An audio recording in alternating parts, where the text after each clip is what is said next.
Salut. Je sais pas si j'ai eu une petite idée, une petite vidéo comme ça. Comme vous savez, il y a les casques bleus qui maintiennent la paix dans certains pays et qui aident logistiquement ces pays-là à maintenir la paix et justement à les aider aussi en termes de crise sanitaire ou crise alimentaire, qui est fort utile d'ailleurs, mais fort utile à part en Palestine et en Israël où les accords en 1945 sont pas tenus, hein. On voit bien que l'Israël grignote sur le territoire de la Palestine, alors qu'à la base, le pays appartient aux Palestiniens. Il faut jamais l'oublier. Ça appartient pas à Israël. Normalement, un vrai juif, c'est comme un voyageur, quoi. C'est comme les gitans, quoi. Ils n'ont pas de terre d'attache. Euh, donc, ouais, c'est des terres qui appartiennent aux Palestiniens. Donc, certes, moi, de mon point de vue, je pense que je reconnais pas l'État d'Israël en tant que pays. Pour moi, je reconnais la Palestine, mais pas l'Israël. Vous allez me dire peut-être que c'est une hérésie ou quoi que ce soit, mais pour moi, ça appartient à la Palestine et c'est aux Palestiniens de Jérusalem, s'ils la veulent, c'est à eux. C'est pas, certes, après, ils ont peut-être, Israël a peut-être investi des milliards en construction, etc. Mais quand on voit les tueries de masse qui se passent là-bas, c'est vraiment horrible. Il faut savoir que Israël a accès à la mer, donc niveau transport des ressources, c'est beaucoup plus facile. Ils ont accès à de l'eau, même si c'est de l'eau de mer, ils peuvent quand même le déceler, de l'eau de mer, et faire de l'eau potable. Alors que les Palestiniens, ils n'ont pas accès à l'eau. C'est beaucoup plus compliqué pour eux. L'eau, ils la payent beaucoup plus cher. C'est beaucoup plus compliqué pour eux aussi de se nourrir parce que s'il n'y a pas d'eau ou l'eau coûte cher, euh, faire de l'agriculture, c'est compliqué. Donc, ouais, je reconnaîtrai jamais Israël en tant que pays. Euh, et donc, ouais, et à chaque fois, quand il y a une espèce de guerre, eux, ils vont, par exemple, les Palestiniens, bon, c'est leur combat, mais genre, ils vont jeter des cailloux et tout sur les Israéliens, les Palestiniens, parce que, voilà, ils sont chez eux et voilà, bah, c'est légitime, tu vois. Euh, mais bon, après, ça reste de la violence et je suis contre la violence. Mais les Israéliens, eux, ils répondent avec quoi? Des bombes. En gros, t'envoies des pierres, eux, ils t'envoient une bombe. D'un côté, ils te font un mort en Israël, ils te font 200 morts en Palestine. Donc, ouais, c'est un vrai déséquilibre. Si ça continue comme ça, la Palestine va disparaître ou à la fin, en fait, il y aura les Palestiniens et ils n'existeront plus. Il restera que Israël. Parce que, apparemment, le président Trump, lui, il en a rien à foutre. Il a dit qu'il ferait quelque chose ou un truc comme ça, qu'il aiderait les Palestiniens, mais en fait, c'est un beau parleur, il fait que dalle. Il aide même pas les Palestiniens qui sont en souffrance. Je sais qu'il y a beaucoup d'autres pays qui sont en souffrance, hein, bien sûr. Mais pour moi, je veux dire, ça fait plus de 60 ans ou plus de 70 ans, depuis après la Seconde Guerre mondiale, justement, où ils ont divisé le pays par l'ONU, en fait. Et que ça n'a jamais été respecté, les frontières n'ont jamais été respectées. Des Palestiniens qui sont comment dire, expulsés de leur propre maison, se fait voler leurs biens, etc., leurs terres qui appartenaient à leurs parents ou arrière-grands-parents, etc. Euh, c'est inhumain. Euh, et donc pour moi, euh, en tant que Français, je refuse de soutenir l'Israël en tant que pays. D'ailleurs, je ne le reconnais pas en tant que pays. Je refuse de soutenir un pays, comment dire, post-sioniste ou néo-sioniste, enfin, c'est un des deux. En gros, enfin, et un pays totalitaire. Je refuse d'accepter ça. C'est trop de violence. Les terres appartiennent aux Palestiniens et pas aux Israéliens.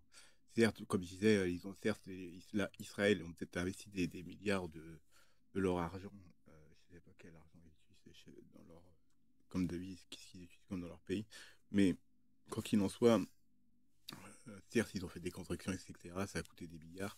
Mais en soi, de base, ça appartient aux Palestiniens. Et quand on voit le côté palestinien, le niveau de vie palestinien et le niveau de vie d'israélien, ça n'a rien à voir.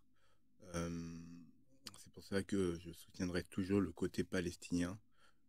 jusqu'au bout. Mais c'était pas vraiment le sujet de base que je voulais parler. Mais bon, voilà. Et donc, je comprends pas pourquoi les casques bleus font pas quelque chose, pourquoi les autres pays ne réagissent pas, quoi, ne fait pas quelque chose, quoi. Pourquoi, je sais pas, Israël donnerait pas un petit bout de terre, un petit bout, je sais pas, un petit bout de leur terre, je veux dire, de leur pays, qui leur donnerait un accès justement à la mer pour qu'ils puissent avoir de l'eau qui pourrait dessainiser pour avoir de l'eau potable, de l'eau douce, et donc bah, faciliter l'agriculture pour eux. Maintenant, faut arrêter d'être égoïste, hein, parce que bon, à être égoïste et être dans son coin et à toujours vouloir diviser tout le monde, etc. À la fin, on va finir tous morts comme des cons, quoi. Parce que bon, c'est un peu ce qui se passe, hein. Toutes les guerres qui se passent, hein, c'est pareil pour la Russie, hein, qui se bat pour en Ukraine, qui revendique comme quoi l'Ukraine ça appartient à la Russie, etc. Bon, je connais un peu moins ce sujet, mais je pense quand même qu'ils ont culturellement ils ont chacun leur culture, etc. Ça fait des années maintenant qu'ils ont bah, ces terres-là. C'est comme si la Russie s'attaquait aux Américains parce qu'ils veulent récupérer l'Alaska. Parce que ouais, l'Alaska, elle a été vendue dans les années 1800. Ça a été vendu aux Américains, alors que à l'Alaska, ça appartient à la Russie de base. Mais bon, moi personnellement, moi je serais pour que ce soit le Canada qui ait l'Alaska. Parce que bah, c'est un pays, c'est frontalier. Et en plus, ça donne un endroit stratégique aux Américains pour, dans quelque sorte, mettre des bases militaires sur le côté là, pour justement, pourquoi pas attaquer avec des missiles la Russie, parce que c'est plus proche. Euh, et puis, il faut savoir que au moment de la glaciation, on pouvait même marcher à pied. On pouvait passer de la Russie à l'Alaska à pied, hein, en marchant sur la glace. C'est comme ça que les populations se sont déplacées. Mais je pense que l'Alaska devrait revenir aux Canadiens. Parce que bah, c'est plus proche et voilà. Ils leur vendent le pays. Et puis voilà, bon, ça, c'est sûr qu'à l'époque, quand ils l'ont vendu dans les années 1800, ça coûtait, je sais plus, dans les 800 ou 900 millions. Bon, c'est une somme énorme, hein, à cette époque-là. Maintenant, ça doit coûter des milliards. Mais pour moi, normalement, c'est les Canadiens qui devraient récupérer l'Alaska. Euh, Ça leur ferait un pays un peu plus grand. Bon, l'Alaska, c'est un pays qui fait super froid, bon, c'est sûr. Bon, il y a peut-être des ressources rares dedans et tout, mais en soi, au niveau agriculture, ils font pas grand-chose. Mais en tout cas, je pense que c'est les Canadiens qui devraient récupérer l'Alaska. Donc voilà. Donc ça, c'était le petit aparté que je voulais dire. Et pourquoi ils créent pas, vu qu'il y a les casques bleus, pourquoi ils créent pas des casques verts? Les casques verts, ce serait une branche de l'armée qui serait spécialisé justement dans la plantation de justement d'arbres dans les zones désertiques. Je m'explique. Par exemple, au Sahara, il y a beaucoup, le désert prend beaucoup plus en plus d'espace à mesure que le temps passe, et donc en plantant des arbres, c'est les casques verts justement qui seraient à la fois à l'armée et à la fois civils, un peu des deux, parce que bah disons qu'ils sont pas là pour faire la paix ou faire la guerre ou quoi que ce soit, ils sont là pour faire de l'agriculture spécialisés, mais ils seront quand même dans le corps de l'armée, donc ils seront entraînés quand même pour le combat, etc. Par exemple, pour protéger des espèces en voie d'extinction, hein, s'ils voyaient un rhinocéros, des éléphants ou des braconniers qui attaquent justement la faune, qu'ils ont les moyens de se défendre pour protéger la faune. Eux, ils seront plus spécialisés dans la défense de la faune et justement de la plantation et le maintien de la vie végétale dans les zones désertiques. Pareil pour le Mexique ou le Nevada, par exemple, dans des zones bien désertiques. Et justement, vous allez me dire, ouais, mais bon, le désert, c'est bien, mais bon, il y a pas beaucoup d'eau, quoi. Oui, bah, planter un arbre, c'est sûr, il va demander de l'eau. Bah, après, il y a des arbres qui peuvent supporter plus facilement le désert. Après, on peut planter aussi pas mal de cactus. Les cactus, ça crée quand même un peu d'oxygène, de l'ombre. Donc l'ombre, ça crée quoi? Ça crée bah, justement des zones plus froides. Et donc, ça permettrait de refroidir aussi certaines zones. Et donc, certaines espèces animales qui vivraient dans le désert pourraient survivre beaucoup plus facilement. Et donc, faire revenir en fait certaines espèces dans les zones désertiques. Par exemple, les scorpions s'enterrent dans le sable pendant la journée et bah, ils sortent la nuit parce qu'il fait plus frais pour aller chasser. C'est pareil pour les araignées ou d'autres animaux, des petits mulots qu'on retrouve, enfin, je ne sais même pas si c'est vraiment des mulots, mais bon, des rongeurs qu'on peut retrouver dans le désert qui se cachent dans les rochers ou des choses comme ça et qui sortent uniquement la nuit parce qu'il fait plus frais.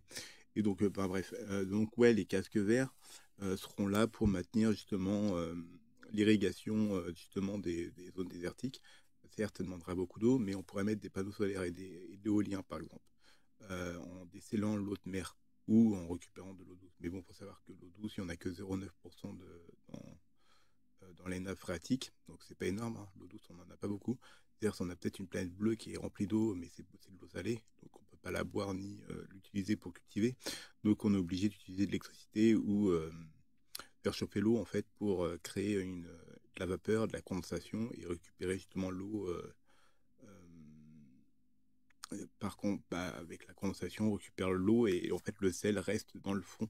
Et en fait, bah, ce sel-là, on pourrait pourquoi pas le revendre pour l'agroalimentaire et l'eau douce serait utilisée euh, pour l'agriculture, en fait, pour les plantes, les arbres qui seraient plantés dans les déserts.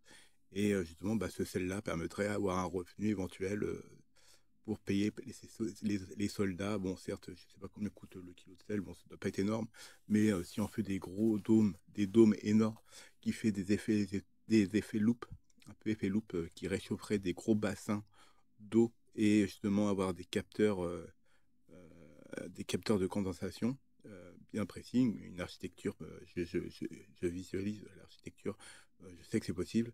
Et donc, en fait, ça ferait comme des petites poches qu'on pourrait récupérer. Donc, on aura plein d'eau douce après qui sera envoyée dans des cuves, etc. De l'eau douce qui serait peut-être pas forcément potable pour l'homme, mais en tout cas, elle serait pas toxique en fait pour les plantes. Et donc, on pourrait utiliser justement des panneaux solaires. Bon, après, ça prend des ressources rares et tout, ça pollue, etc. Certes, mais ces panneaux solaires ont une durée de vie à peu près d'une vingtaine d'années, voire 30 ans.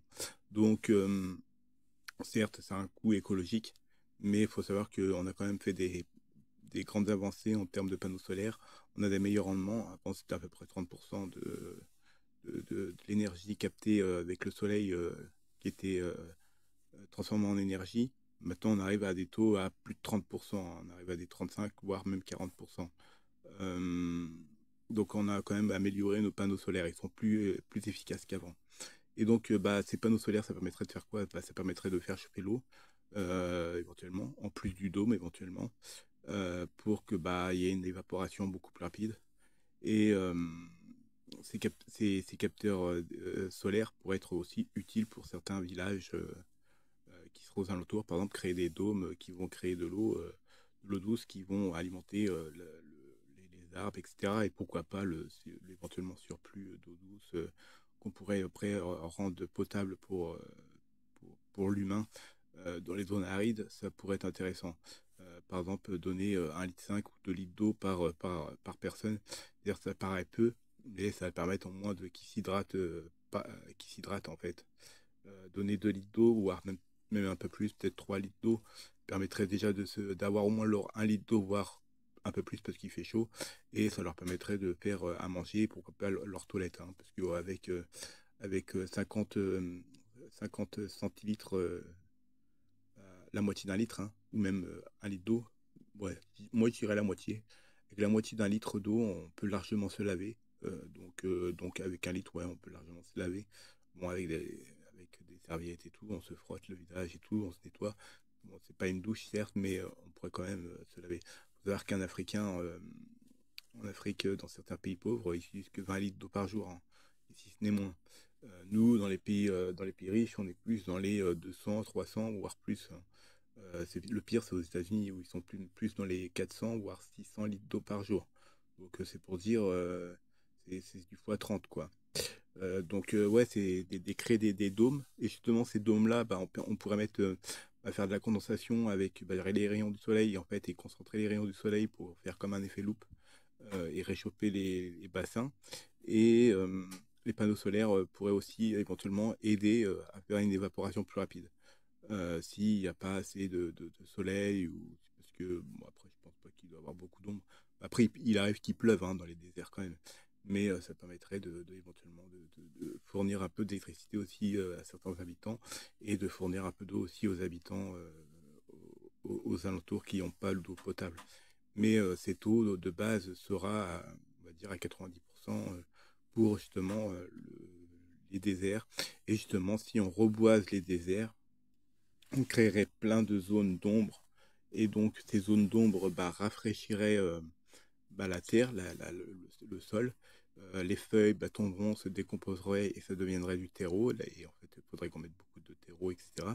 Donc les feuilles deviennent du terreau. Après, il va y avoir des insectes qui vont venir, il va y avoir les décompositeurs, et les vers de terre qu'il faudrait qu'ils viennent, les petites branches et tout qui vont servir aussi pour nourrir le sable qui va se mélanger, ainsi de suite. Et plus le temps va passer, plus bah, le sable va se mélanger à de la terre et plus le temps va passer, plus ça va devenir de la terre. Bon, c'est sûr, ça ne fera pas des couches énormes de terre, mais plus le temps va passer, plus la couche de terre sera importante. Et donc, après, c'est sûr que dans le désert, pour les panneaux solaires, le problème, c'est le sable, parce que bah, ils se mettent sur les panneaux, et donc ça rend les panneaux plus, moins, comment dire, moins efficaces. Et donc, bah, c'est un problème. Donc, bah, il faudra peut-être les mettre dans des petits dômes, enfin, des petits dômes en verre ou en plexiglas ou quelque chose comme ça. Enfin, plutôt en verre, qui filtre pas les rayons UV, hein, bien sûr. Euh, pour qu'il n'y a pas de perte énergétique quand les rayons du soleil touchent le panneau solaire.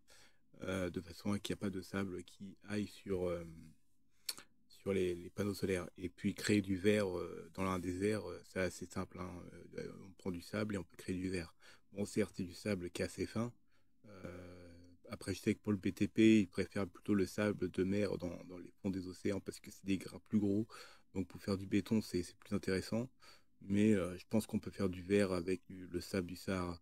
Donc, bah, le sable, c'est en abondance, quoi. On en a énormément. Donc, bah, le verre, on peut en créer. Certes, après, il va falloir créer des zones, des endroits pour faire chauffer le verre, etc. Donc, faire ça avec des panneaux solaires. Après, bon, je ne vais pas dire mettre une centrale atomique nucléaire de là-bas, ce serait peut-être l'idéal dans quelque sorte, parce que c'est une énergie décarbonée, hein. Bien sûr, on met des barres d'uranium qui chauffent de l'eau et qui fait tourner des turbines et bah, qui crée de l'électricité en fait, un peu comme une dynamo. Et la vapeur qui est recrachée des centrales atomiques, c'est de la vapeur d'eau en fait. C'est pas, enfin, j'éviterais de le respirer, mais disons que c'est pas toxique quoi. Euh, et justement, mettre des petites centrales atomiques comme ça permettrait aussi de faire une évaporation d'eau et éventuellement, et pourquoi pas, récupérer cette eau-là et voir si elle n'est pas trop polluée en termes de radioactivité. Parce que bon, arroser ces plantes avec de la radioactivité, c'est pas l'idéal. Mais en tout cas, faire ce système-là avec les casques verts, justement, pour revenir sur le sujet, ces casques verts seraient justement une branche de l'armée et du civil, les deux en même temps, qui permettrait bah, à n'importe qui voudrait s'engager comme un peu comme une ONG bah, justement des ONG qui font ça, hein. Il faut voir qu'il y a des zones qui étaient complètement désertiques, qui n'y avait plus rien, il n'y avait plus de forêt et tout, et pendant plus de 20 ans, ils ont travaillé dans cette zone-là, ils ont planté des arbres, ils ont planté plein de plantes diverses et variées, et maintenant que c'est plus des déserts ou que c'est plus des endroits sans intérêt, les industriels, eux, ils arrivent et ils veulent s'approprier ces terres-là parce que maintenant, c'est devenu rentable. Bah non. C'est pas, eux, ils n'ont pas voulu faire le travail. Eux, c'est des opportunistes. Ils viennent juste parce que ça, ils peuvent faire du pognon. Mais ils font pas le travail derrière que les gens ont fait pendant 20 ans, quoi, dans certains pays d'Afrique. Ça leur a pris des années. Eux, ils arrivent comme ça, comme des fleurs comme ça. Oh, tiens, bah, tiens, ça peut rapporter de la thune maintenant. Ouais, ils font du bon rendement et tout. Bah évidemment, il y a plus de biodiversité, donc normal qu'il y ait un meilleur rendement dans certaines choses, en agriculture, etc. Il y a plus de plantes, il y a plus de biodiversité. Donc quand tu fais de l'agriculture, c'est mieux. La terre, elle est plus enrichie, elle est meilleure, bah, elle est de meilleure qualité. Donc il y a plus d'insectes, plus d'animaux, etc.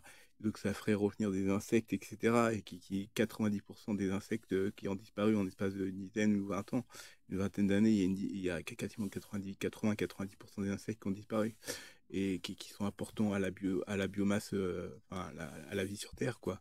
Et c'est une catastrophe, quoi. Si on continue comme ça, bah, d'ici une centaine ou 200 ans, je sais pas avec quoi on va respirer, mais ce sera sûrement des masques à gaz, hein.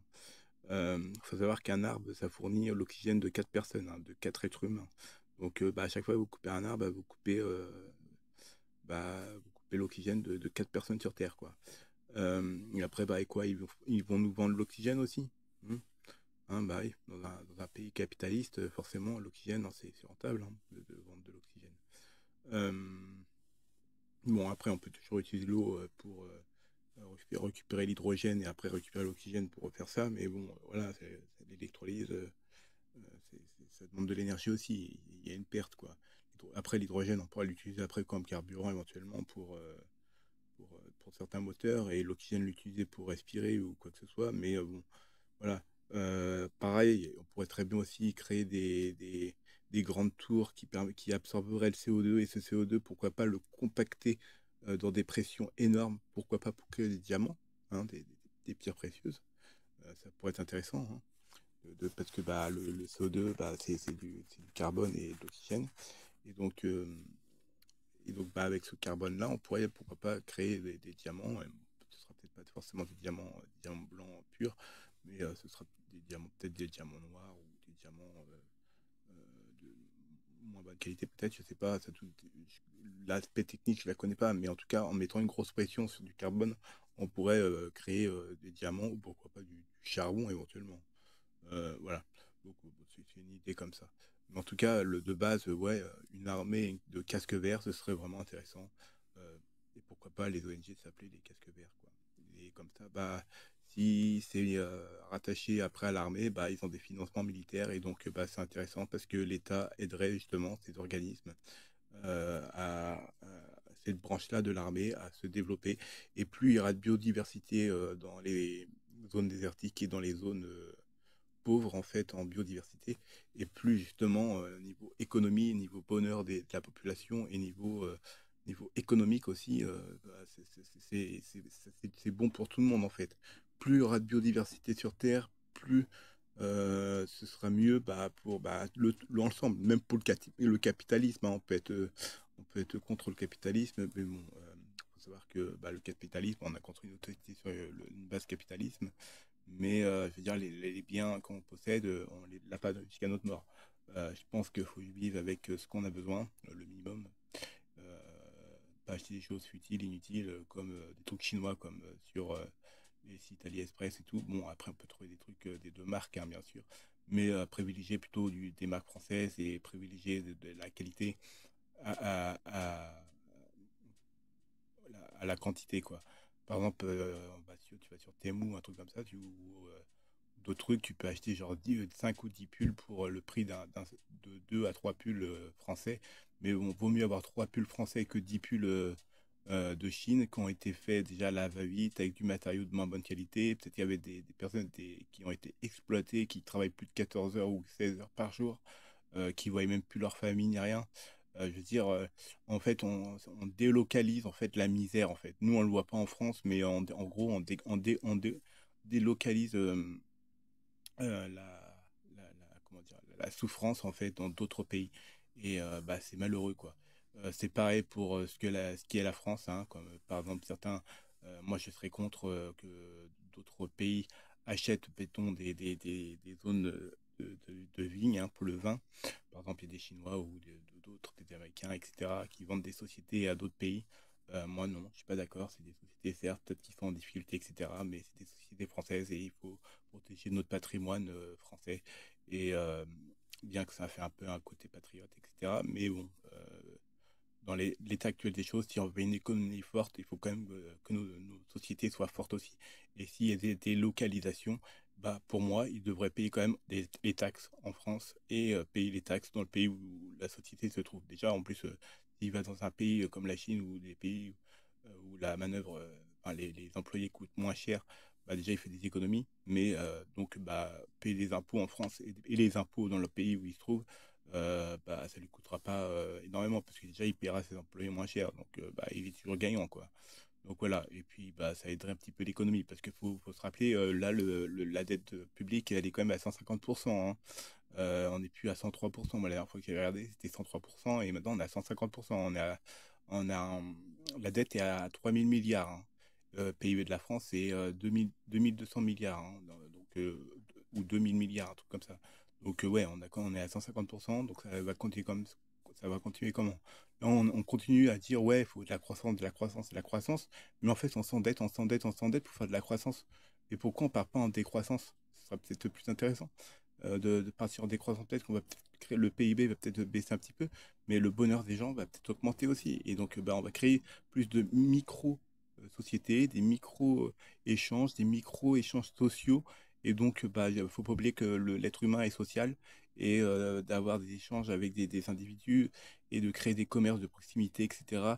Justement, créer du contact, créer de l'emploi, etc. Au lieu de tout délocaliser parce que ça coûte moins cher. Et en plus de faire venir ça avec des paquebots qui vont polluer les océans ou les avions pareils qui vont polluer, pourquoi pas créer ça sur place? Surtout que nous, on a un savoir-faire et en délocalisant dans des pays étrangers, bah, en quelque sorte, on perd un peu notre savoir-faire et notre compétitivité envers les autres pays. Et donc, bah, c'est important de garder nos sociétés et notre savoir-faire. Et il faut savoir que bah, dans nos terres, en France en tout cas, on n'a pas beaucoup de ressources à exploiter, mais on a quand même un savoir-faire intellectuel. Et donc, bah, moi, je pense que bah, justement, comme j'avais dit dans une autre vidéo, rendre obligatoire l'école jusqu'à l'obtention d'un diplôme, au moins un CAP ou un BEP, peu importe l'âge, même si tu mets 4 ans pour passer ton BEP, bah, peu importe, tu mettras 4 ans.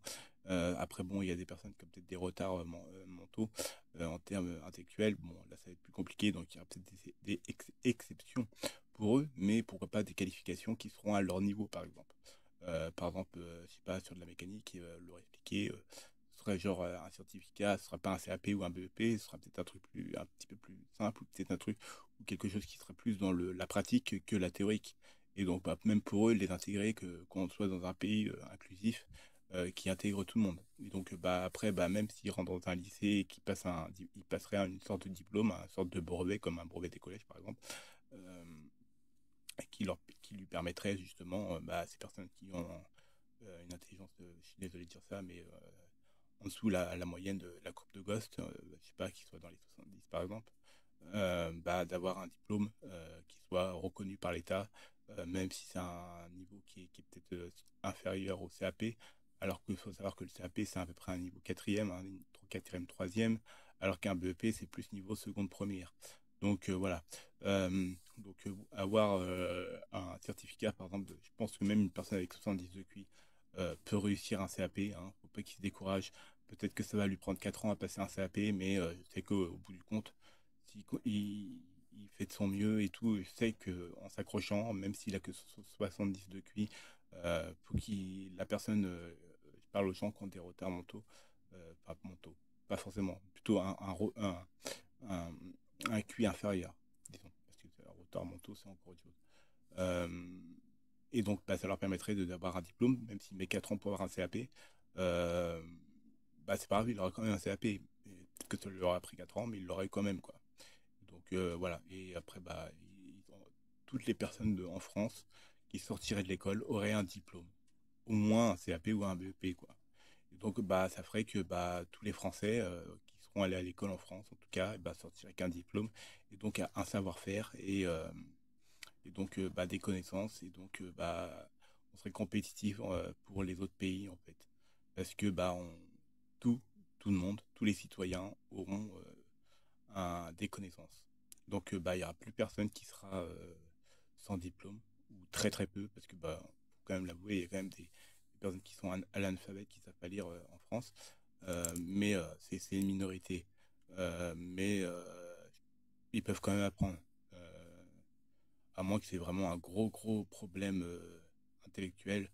Bon, ça peut se comprendre. Mais je veux dire, l'alphabétisme, c'est quand on a rendu l'école obligatoire, etc. Bon, bah, après, je ne vais pas rentrer dans tout le débat, mais bon, voilà, quoi. Voilà, pour inclure tout le monde, et je pense que cette solution est intéressante. Tout ça pour les casques VR, pour les plantes. Si justement on mettrait énormément de plantes, imaginez le Sahara qui deviendrait une forêt amazonienne. Vous imaginez pas l'oxygène que ça produirait. En plus, bon, certes, en plus la température de la Terre bah, diminuerait, donc bah, ça lutterait contre le réchauffement climatique. Faut arrêter aussi avec les huiles de palme ou les monocultures où ils crament des forêts entières, où les pauvres animaux qui sont dans les forêts se font carboniser, tout ça pour planter des huiles de palme ou d'autres cultures, du soja pour nourrir les animaux. C'est pareil, hein. On va détruire des forêts, tout ça pour nourrir des animaux, alors que le rendement énergétique Je veux dire, manger 1 kilo de steak de bovin, enfin de chair de bovin, quoi, euh, bah, énergétiquement, c'est pas l'idéal, quoi. Vaut mieux manger directement